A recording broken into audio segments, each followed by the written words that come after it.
mari harus saling mengingatkan untuk bersyukur pada Allah Subhanahu wa taala, Tuhan yang Maha Esa. Kita masih diberikan kekuatan sehingga bisa hadir dalam acara ini bersama-sama kumpul dalam rangka menyambut Kepala BPHN, sekaligus beliau berkenan untuk penguatan dan pembinaan terhadap OBH, desa dan jabatan fungsional penyuluh hukum dan analis hukum. Dan tentunya juga kita sangat berterima kasih hal yang sangat berharga bagi kita semua, yaitu perkenannya Prof. Widodo sebagai Kepala BPHN, orang tua kita, untuk memberikan penguatan kepada kita semua. Selain juga penguatan tentang pembinaan OBH, desa dan jabatan fungsional hukum atau analis hukum, juga tentunya ini berkorelasi membuat penguatan pembangunan kinerja di kantor wilayah Kalimantan Timur dan Utara, baik secara organisasi, secara SDM pribadi, dan kualitas dan kapabilitas. Insya Allah ilmu yang beliau berikan kepada kita semua bisa bermanfaat bagi kita semua. Selanjutnya saya mohon berkenan Prof untuk memberikan penguatan bagi kami semua. Saya tutup dengan khairul kalam. Wassalamualaikum warahmatullahi wabarakatuh.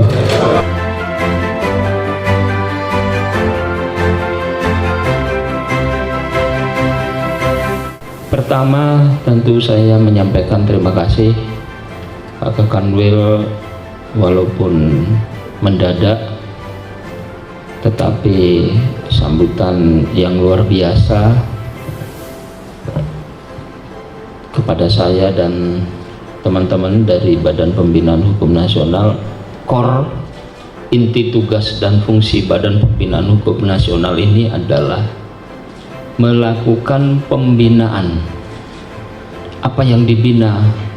Hukum nasional.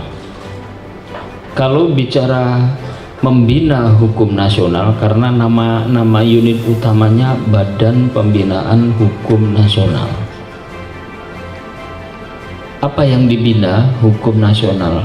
Hukum nasional itu seperti apa atau apa saja?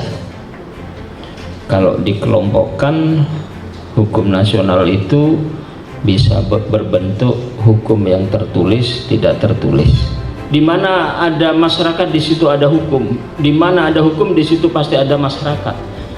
Sedangkan bidang-bidang yang diatur oleh hukum itu, hampir seluruhnya bidang itu diatur oleh hukum.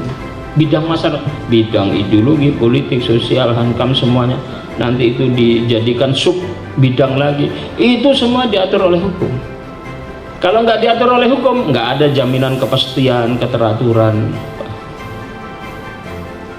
Karena memang fungsi hukum itu memberikan kepastian, keteraturan. Coba kita berhentikan 5 menit saja. Kita nggak berlaku di seluruh wilayah Kaltim ini hukum. 5 menit saja, apa yang terjadi? Chaos. Yang terjadi ketidakteraturan. Nah, sekarang kalau begitu maka tugas bersama mitra teman-teman kita, ada desa sadar hukumnya juga, ada OBH-nya, teman-teman alumni di Paralegal Justice Award, kemudian juga ada penyuluh hukumnya, analis hukumnya. Penyuluh hukum ini bersama-sama memberikan pemahaman yang sama. Tolong teman-teman desa sadar hukum di 2024 yang lolos di PJA ini, pemerintahan mereka agar mendapat sertifikasi kepatuhan hukum. 4 desa yang mendapat gelar non-litigation pacemaker ini bakalan dorong mereka supaya mendaftarkan di Puskut Bangkum untuk diaudit kepatuhan hukumnya, sehingga nanti akan mendapat sertifikat kepatuhan hukum. Kalau kepala desanya mendapat gelar anugerah non-litigation pacemaker, pemerintahan desanya ini kita bimbing, kita bina supaya mendapat sertifikat kepatuhan hukum. Kita ingin memberikan pengabdian yang terbaik untuk membangun masyarakat, bangsa dan negara kita. Terima kasih atas perhatiannya. Mohon maaf apabila ada tutur kata yang kurang. Saya akhiri bila taufiq hidayah. Wassalamualaikum warahmatullahi wabarakatuh. Om Santi Santi Santi.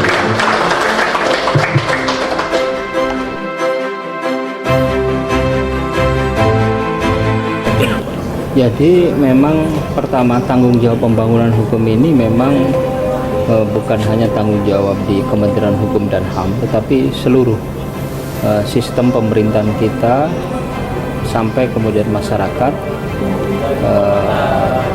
di lapangan, kemudian juga badan-badan pemerintahan, badan-badan publik, kemudian korporasi, swasta, perorangan, semua harus punya pemahaman bersama bahwa tidak mungkin pembangunan ekonomi, pembangunan bidang-bidang lain akan berjalan jika prasyarat utamanya pembangunan hukum terabaikan.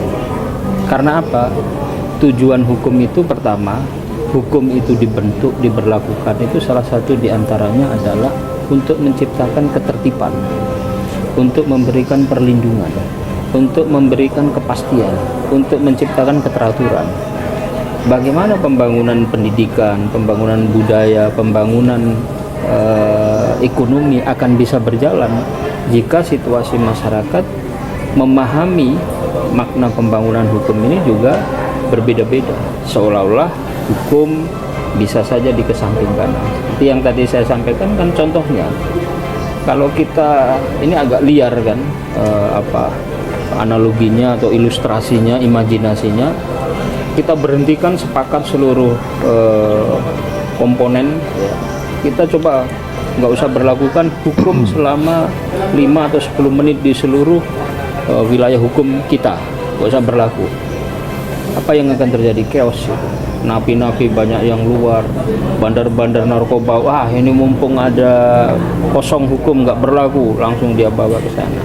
Itu menunjukkan bahwa betapa pentingnya hukum ditempatkan sebagai ilmu hukum dikenal dengan istilah conditio sine qua non, prasyarat yang tidak bisa tidak, dia harus ada lebih dulu sebelum yang lainnya ada. Kalau mau membangun rumah, fondasinya itu harus kuat dulu di sana. Nah, itu hukum.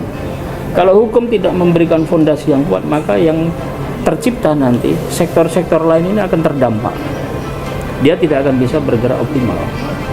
Ekonomi juga masih akan menyisakan persoalan-persoalan pekerjaan yang menyangkut masalah kok nggak ada kepastian, kok nggak ada jaminan perlindungan pada investasi, masyarakatnya masih angka kriminalnya tinggi, kesadaran hukum masyarakatnya di sana, masih ada korupsi, masih ada pungli, karena hukumnya, fondasinya itu belum dikuatkan. Nah, lalu kemudian pertanyaannya, lah kalau begitu ini tanggung jawab Kementerian Hukum HAM. Secara tusi memang iya, tetapi kita ini kan memerlukan pemahaman bersama, sinergitas dengan kementerian maupun lembaga. Karena Kumham tidak akan bisa bergerak sendiri, apalagi BPHN sebagai unit utama yang hanya satu unit yang kecil saja di sekian sistem pemerintahan kita. Maka untuk itu butuh sinergitas dan pemahaman bersama bahwa bidang hukum ini ternyata memang prasyarat utama yang harus ada terlebih dahulu dan harus disiapkan. Dia fondasi untuk pembangunan nasional kita. Nah, kira-kira seperti itu. Baik, terima kasih. Syukur alhamdulillah tadi kita sudah melaksanakan rangkaian acara, yaitu dalam kunjungan sekaligus penguatan dari Kepala Badan BPHN Nasional, Prof. Widodo. Terima kasih Prof atas kehadiran.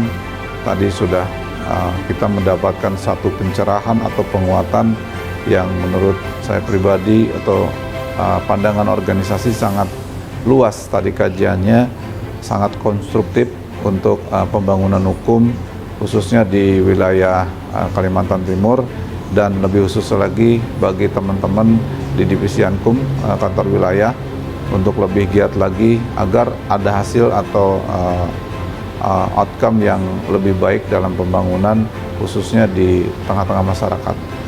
Tadi kajiannya sangat banyak dari beliau, sangat terstruktur ya, dari mulai struktur strata hukum tertinggi sampai ke terendah di tingkat desa.